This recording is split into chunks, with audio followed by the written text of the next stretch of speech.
Welcome to Magical Moments for that wonderful ease and flow in your life.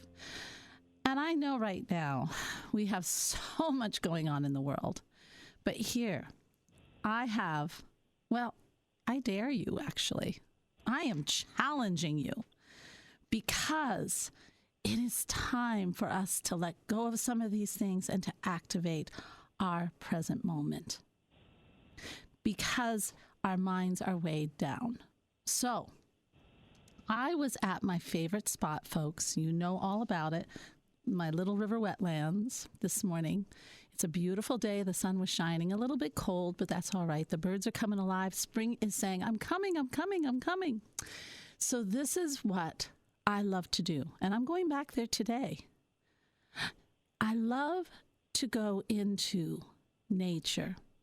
But I do it in a special way, and I dare you, and I challenge you to do this, because this is the perfect time. I want you to take yourselves, first of all, take that stuff out of your mind. You know what I mean? The news, the boyfriend, the girlfriend, the husband, the wife, the kids, the schedule, the to-do list, the pressures of whatever we put on ourselves. Stop. And you know our little box that you make in your wonderful imagination, just stuff it in there and put it on that beautiful shelf. It'll be there when you get back. Just put it in there, say, yes, I'll be back in 10 minutes, and put it on the shelf. And then before you start walking in that wonderful path of nature, I would like you definitely to ask, may I enter? Because you are entering the home of all those beautiful animals, that beautiful trees, the plants that grow there. This is their home. And it offers respect, and it also offers a sacredness. And then when you walk in, activate all of your senses. Find a place to sit and listen. Notice what comes around you. Touch the plants with gentleness and kindness. Talk to them. These wonderful ways of relating to nature, you'll find, especially if you meditate or just breathe and be still, you'll find that they respond back to you. Your 5 senses will be activated to the highest. And all those important things that we think are just so dire fall away. This is something to do this week. And you will find that ease and flow starting to come back into your mind and your heart and your body. Now, we have one heck of an exciting show today. I have 2 people. I actually listened to their podcast. Maggie Clark is an evidential physical medium with decades of experience and a lifetime working with his natural gifts. I love this. Jamie offers powerful and accurate validations of the spiritual dimensions around us. Yes. As a metaphysical teacher, Jamie shares how to integrate the natural psychic senses using the empowerment of spiritual knowledge to create a more fulfilling life of love, happiness, and success. And Maggie Clark is the co-host of the podcast, Psychic Evolution. Okay, they both do this podcast. She is a respected tarotist who has been reading tarot for 28 years. As a spiritual teacher, she uses her background in metaphysics, astrology, energy healing to ignite the flame of higher wisdom in others. Maggie is committed to helping people find a way to blend their spiritual life with their everyday life for empowerment, healing, and growth. Hey there, Maggie and Jamie. Hello, welcome. Hey, Elena. Thanks for having us. We're looking forward to this conversation. Oh, such an honor to be here. Such an honor to have both of you here. So let's begin. I'm very excited. You know I watch your show. I listen to your show. I just drove back from Vermont and I had you on a lot, actually. Wonderful. Yes, it is wonderful. So you talk a lot about our psychic gifts. Now, I just was activating the physical. But let's talk about these psychic gifts. Everyone has these psychic gifts, correct? Yes, ma'am. Definitely. So, all right. Now, let's define psychic gifts for everybody out there. Well, everyone, we think everyone is a psychic medium. Everyone has, like, we have the 5 physical senses, we have the 5 metaphysical senses. And they're known as the clairs, like clairvoyant, clairaudient, clairtangency, clairgustance, clairalience. The way that we smell physically, we smell things metaphysically. And it's just a matter of using our perception, awakening our, what we call intuition.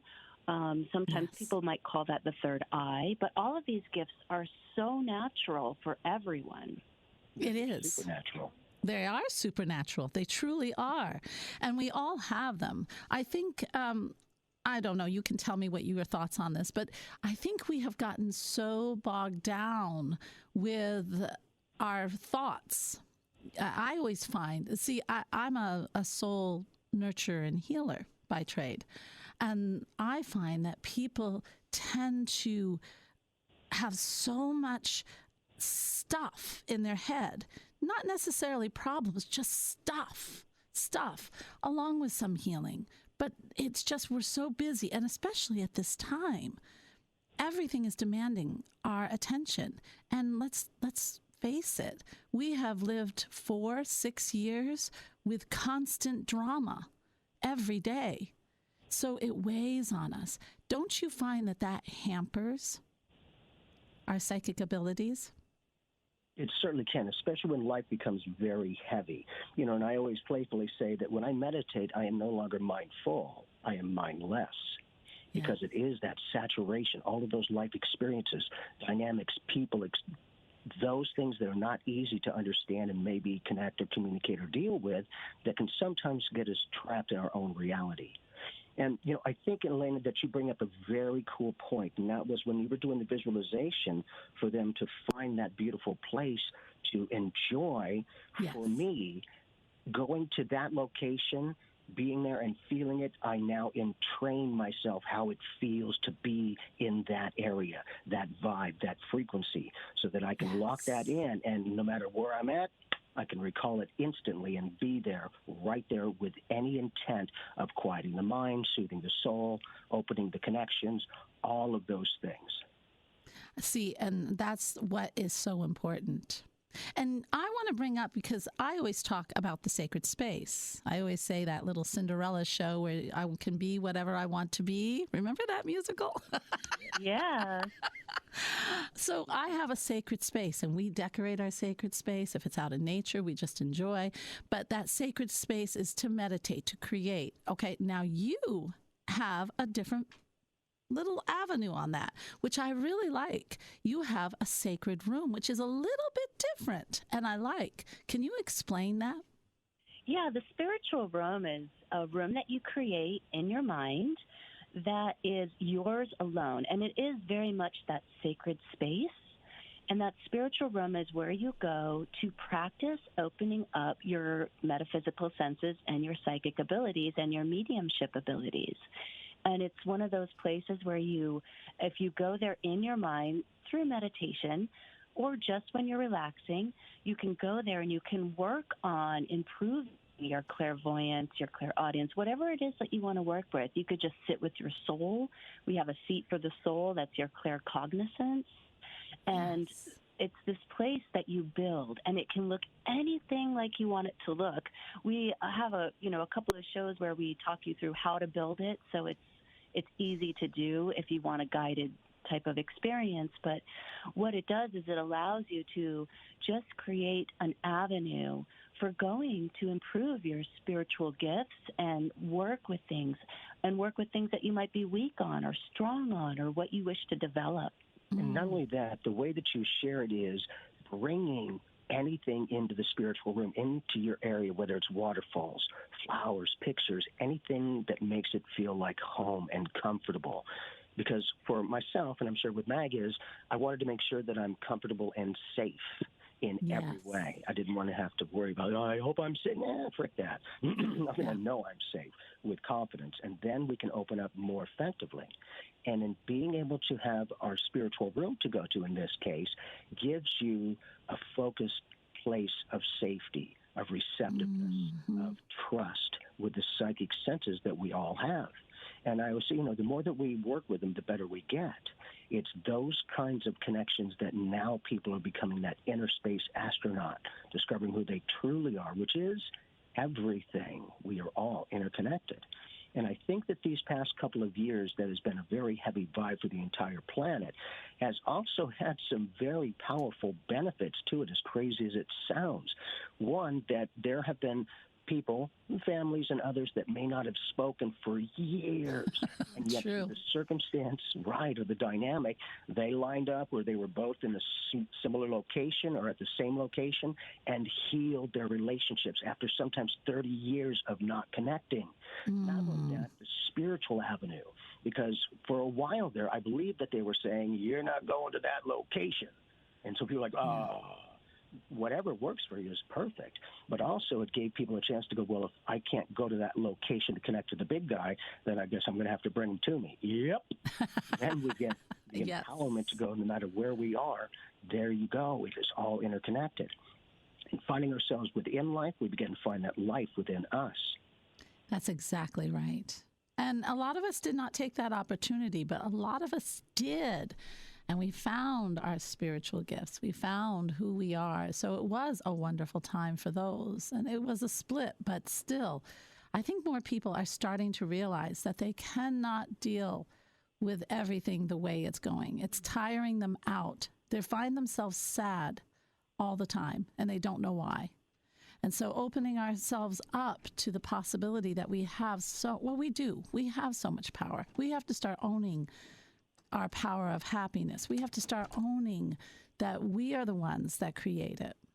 And when we do that, I always say, if we take responsibility for our own little universe and cultivate it like a garden and develop it, then all of a sudden we're affecting many more universes. That's other people, our world. So with this spiritual, wonderful, why don't we talk about, because I know right now, everyone's thinking, okay, so what is this? Talk a little bit about some of the gifts, because you're talking to some crowd on FM AM also that might not know really what those spiritual gifts are that are so innate in us. Yeah, I think the basic gift that we all will acknowledge is that we have these gut feelings. We have intuition. Intuition, yes. We might feel things and know things maybe before they happen. Maybe someone's going to call you and you're like, I know she's going to call me today, and then she calls you. Or, we might perceive things and feel things, and we just write it off as feelings. But those feelings give us information, and they give us a language to be able to understand things that you can't perceive with your physical senses, but you feel with what we call these metaphysical senses. Yes. So we can break them down and mirror them with our physical senses if we want to. Like, we can see through our physical eyes, yet sometimes we get a vision of what might occur, or we get a vision of what someone's going through, or we recall a memory, and we see this in our mind like a movie playing out. And that would be what we would call clairvoyance. It would just open things up for us to be able to see clairvoyantly. And what do you say about, because for me, I'll use myself, I like to use myself as an example because it's me. I don't have a problem with it. So I grew up with a lot of already starting to be in that metaphysical world, in what we would call metaphysical world, the very spiritual world. And but my mother was extremely talented, and yet she had so much fear, she shut it down.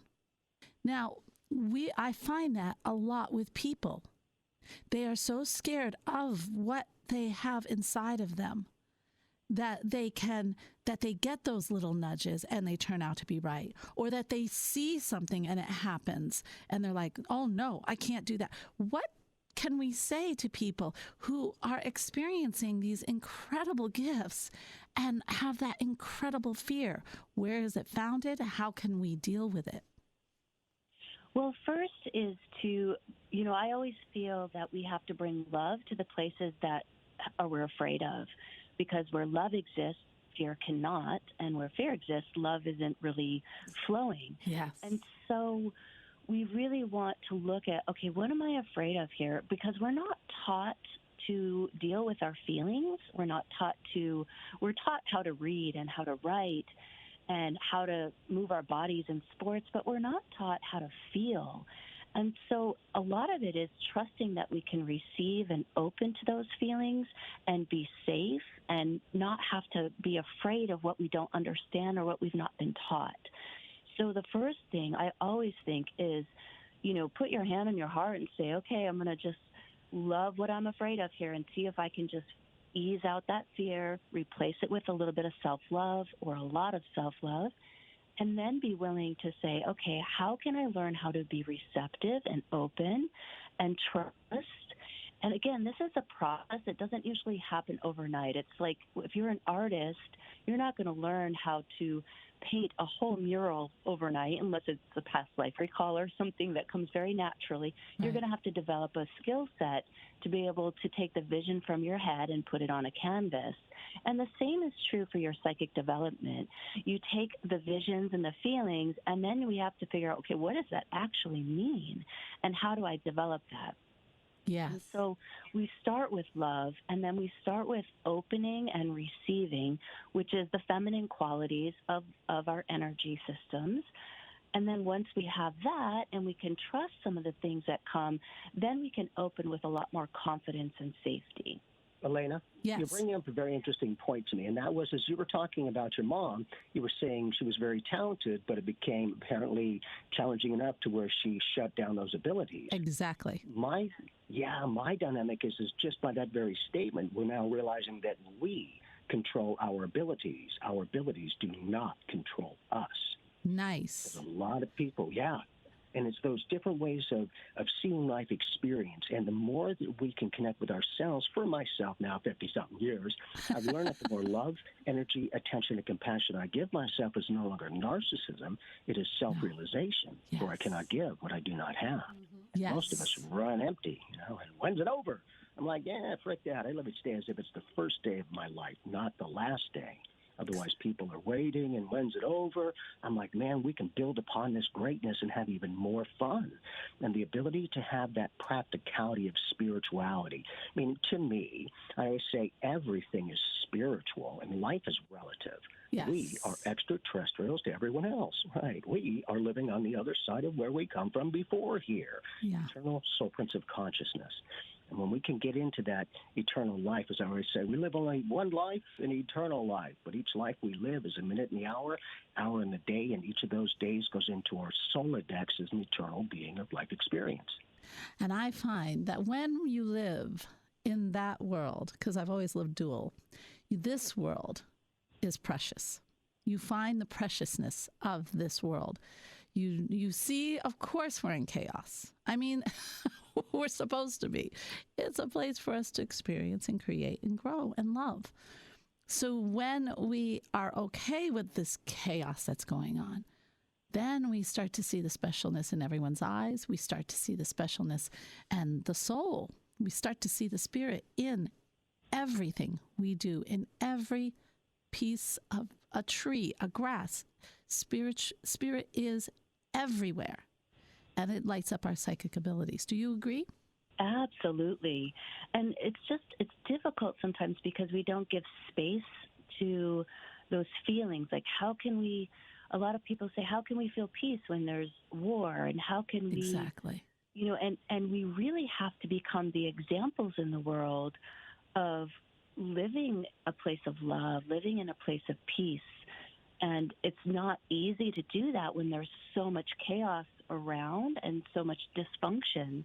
Yet, how are we going to learn how to build a better reality if we can't live it within ourselves? So it is an inside job where we have to go in, we have to find that peace, find that center, find that love for ourselves and for humanity and for the oneness, whatever we want to call that, and then go forward and be able to share that with others.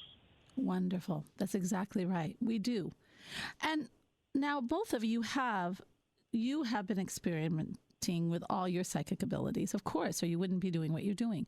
What are some of the ones that you find that you have discovered? Because I think we are always discovering more and more. So what have you discovered thus far? Well, I think with psychic abilities, when we discover different parts of ourselves, like when you really start going inward, you'll discover the eternal nature of your being. You're going to open up into feeling who you are on a deeper level, one that might be everlasting, one that might be eternal. You might open up, it depends on how you open.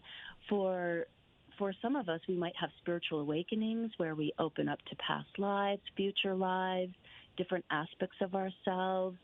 It's across the board, those awakenings can happen at any time and open up more information and more feelings that we have about ourselves as eternal beings. You know, I always say that feelings are the language of the soul and words are the language of the mind. To me, words are nothing but mere vibrational patterns on our ear knobs that we've trained ourselves to hear those patterns and apply a meaning. So with any other language, what does that mean? Same thing, different vibrational patterns on the ear knobs. So then it becomes the old adage, a rose by any other name is still a rose. It's only a label. I think if we can help, I think everyone out there, if you just start to open up your natural senses, be in the present, open up the mind, then the natural gifts, what you will see in the natural world, will spur you to ask why. And don't you find really it is just asking why with open honesty that things will start to occur for people? Yes, and to not only ask why, but be open for the information as to when it comes to you. Exactly. How can we perceive this reality? Because there's as many worlds as there are perceivers. Nobody sees it the same, yet each just as real and just as valid. And I think in being able to have fun with Mag and share tools and techniques is another reason why I've done a lot of scientific studies. We want to put the practicality to the spirituality and the ability that everyone has the ability. It's do you want to use it and what level do you want to take it to? Because when you can validate more scientifically that, consciousness exists beyond bodily death, it gets a little bit more accepting to a certain extent. I'm not a scientist, I'm not a doctor, cannot do any of that. But I believe that they found that humans are basically energy, vibrational light beings. Yes. And yes. With that definition of being energy in quantum physics, I believe that they found that energy can neither be created nor destroyed. Exactly. I always say, yeah, but wait a minute. If that means in a scientific way that we are eternal and we have always been, and yet this universe has only been here 14.3 billion years, we may not be from this universe. This is what the universe is, dimension 20, but true. Let's get the practicality. Our brothers and sisters, it's all one. You're looking at yourself in any experience. That's exactly right. For myself, I can only speak from my own experience, but there was a time fairly recently where I was just sitting there, and for me it always just be sitting there, I'm not meditating, just relaxing. And in a brief moment, I expanded. I became everybody I have ever interacted with. I felt every energy exchange in every way, and then came back to me with the words going, and how'd you treat yourself? I'm like, oh, my goodness. that just from my recognition and my own experience, you will know exactly what you do to others because it is you. That's right. Solodex of life experience, right? That's why I say you have to take care of your own universe. You have to grow within your own. As you grow, you see more. How can people listen to your podcast? Well, it's very easy. It's on all the major podcast platforms. Also, you can go to psychicevolution.net and find all the episodes there. And if you're searching for a specific topic, you can do that as well. Awesome. And if they want to connect with you, can they also connect with you at PsychicNet? Yeah, psychicevolution.net. Okay. And there's underneath our bios, if they want our individual websites, there's links there as well. Oh, how wonderful. And for everyone out there, I would love to have a longer conversation, but this gives you a glimpse into there is so much more than meets the eye, and that you don't have to sit in all the problems of the world. In fact, that doesn't help anyone. But getting out of it, discovering who you are, finding that love inside you. And as I always say, spirit is love, folks. It is not anger. It's not frustration. It is not the daily news. It is love. And when you open yourself to loving yourself, to loving the world around you eventually, all of a sudden, spirit floods your life. And voila, you have your psychic gifts. Until that time, enjoy and start looking. Just start doing the challenge and then start seeing. Start asking why. Why? That's the very beginning. Namaste, everyone.